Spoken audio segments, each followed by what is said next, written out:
I said to settle down, didn't I? Now, why is fear-based parenting ineffective in the long term? It is Supernanny Saturday, and boy, has it been a week in my house. We have had kids home because illnesses every single winter. How are things in your home? Because it feels like everyone is sick. And I did spin the wheel, and we ended up on a family that was on one of our polls in the past 2 weeks. So I think I was meant to watch them.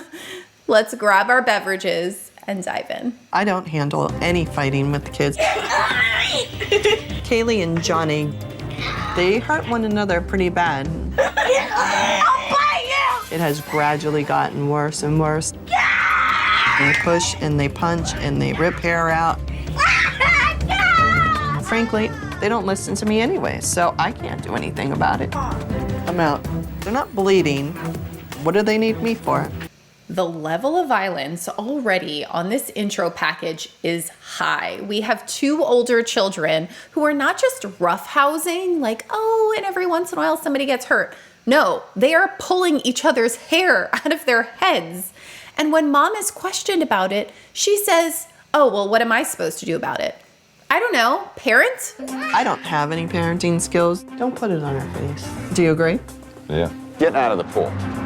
When I ask you to do something, do it. I don't like this modern parenting. You know, when I grew up, there wasn't timeout. Johnny, can you grab your skateboard out of the grass over there? I'd rather just crack him across the rear end and let him know that that's an attention getter. Oh, dear.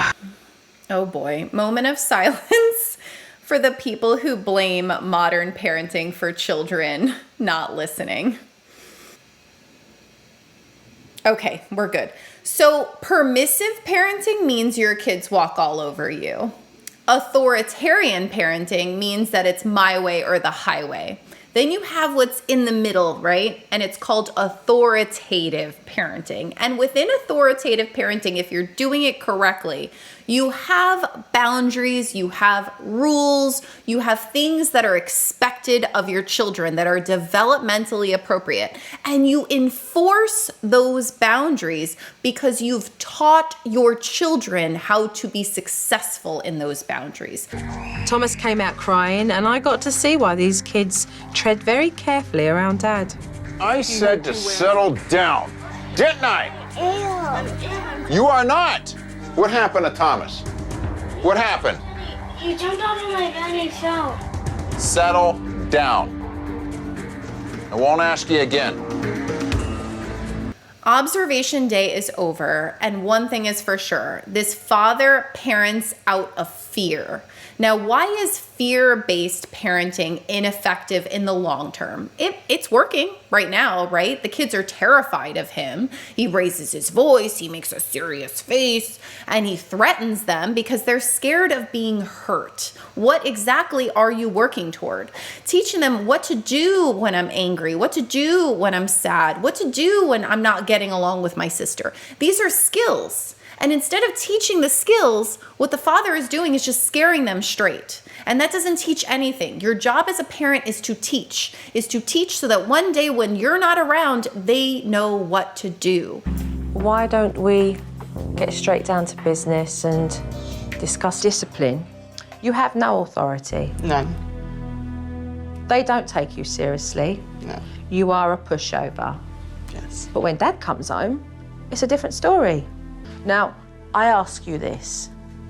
Is it necessary that you have to inflict that pain on your kid in order for them to listen to you? I moved my little head to the corner because I feel like I'm blocking them. So far, Joe Frost has gone over, listen, if I can teach you a way to get your kids to listen without hitting them, would you be open to that? And I think that the way that she asks that is so beautiful because it's not saying you're wrong.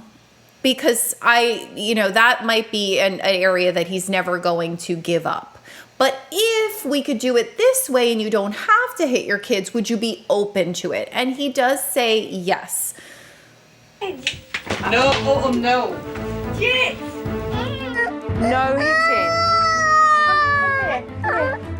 I wanted to show Mum the first step of my discipline technique. Come down to his level and with a firm voice, say no hitting, because that was No hitting, Thomas. I've been around Thomas since he was born, and I haven't seen him scream like that. This younger child was holding a flag, and that flag was then being used to hit the sibling. To me, a logical consequence is if you can't handle that flag, then I will take the flag because it's my job to keep everybody safe. It wasn't long before Mum got to try out the technique.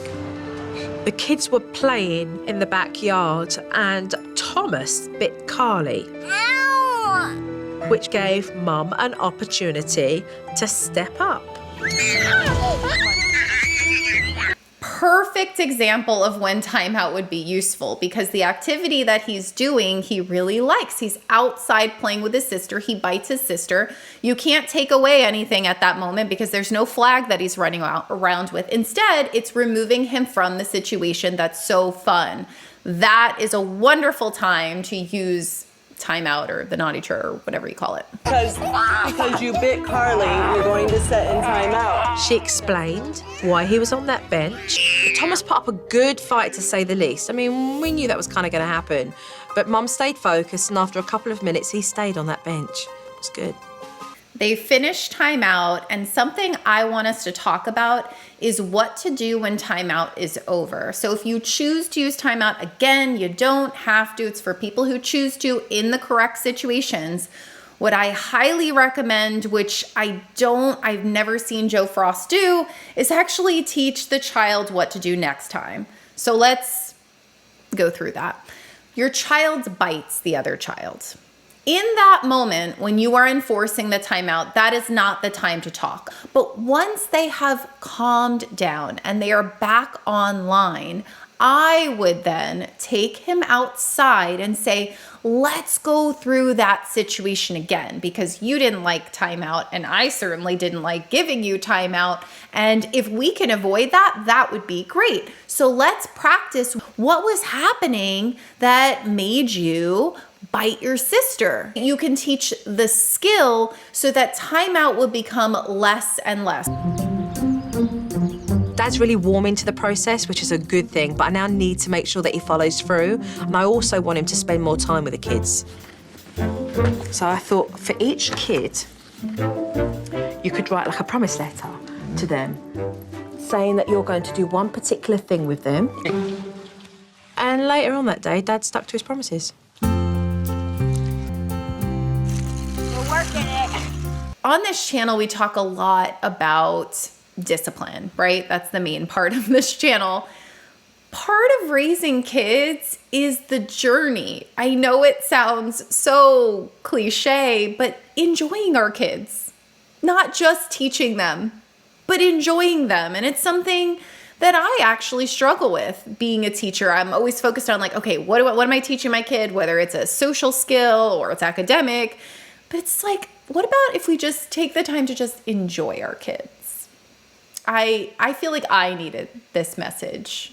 Not to say that I don't spend time with my kids. I do, but sometimes even when I'm spending time with them, I'm always thinking about what skill I'm teaching them. So that's gonna be my little nugget that I'm taking away from this episode. What will you be taking home from this experience when I leave, John? I'm pretty stubborn. Fair enough. Kind of set in my ways and not so willing to change, but where there's a will, there's a way. Yeah.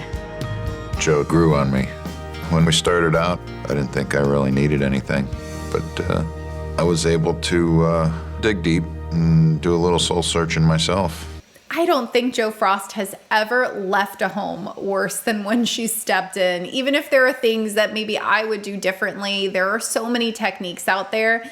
The one underlying feeling whenever I see her leave a house is she leaves it with more love than when she got there. So let's see where the family is now. This aired in May of 2009.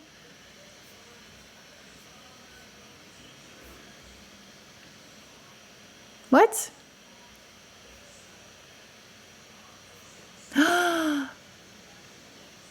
Oh no.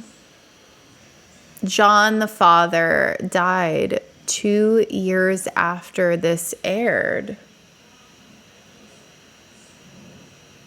Oh.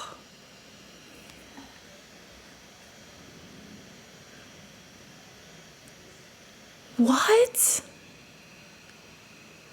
He died from an allergic reaction after being stung by a yellow jacket? That's awful.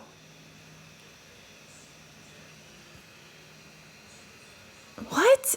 And then Johnny got paralyzed in 2021? Johnny was the 7-year-old. What? All right, let's see his obituary. Oh, I was not expecting this. Did you know this? That's so sad.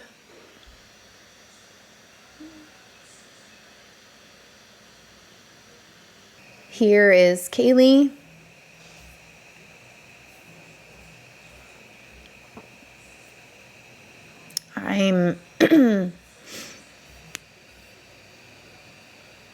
Gosh darn it. You know, despite the father being authoritarian and struggling to connect with his kids, and it breaks my heart that this family, they all have to grow up. Hold on, baby cakes. I'm still filming. That's my son. He's homesick. It breaks my heart that they have to grow up without their dad. Can we make this bigger? We only have that one photo. I am so sorry to end on such a sad note. I really wish you all well, and I hope that you have a great week. Hug all of those that you love, sending peace and love to this family, and I'll see you guys next week.